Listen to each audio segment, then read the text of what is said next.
It is 6:22, and a big story that we are covering today is the immigration hearing. SB 1070 going to be in a courtroom, and helping us to cover that is Christian Palmer with the Arizona Capital Times Yellow Sheet. He joins us live now from their headquarters in downtown. Christian, what's expected to happen today? There's a lot of different ways that this could go.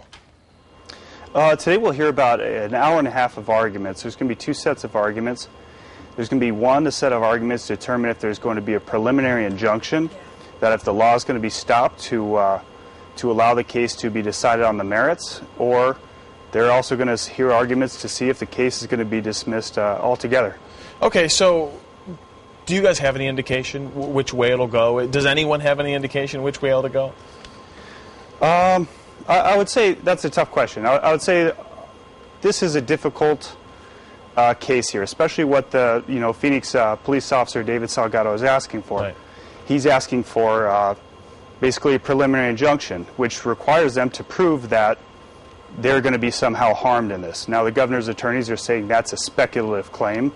They're using the phrase abstract outrage, which doesn't meet the legal requirement to stop the law while the law is being decided, more fully on the merits of the case.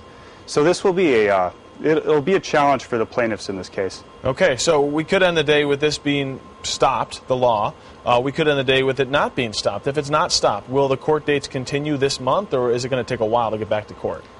Well, we have to keep in mind that this is one of 6 cases challenging this law. So this lawsuit could be thrown out. This lawsuit could be allowed to continue. This lawsuit could essentially stop the law from taking effect at the end of the month. So there's a lot of things that can happen here, so we don't know. But there are additional arguments in another case beginning next week. All right, Christian Palmer with the Arizona Capital Times, thank you for joining us from the Yellow Sheet, the daily briefing that they release that keeps people in tune to what's going on with politics.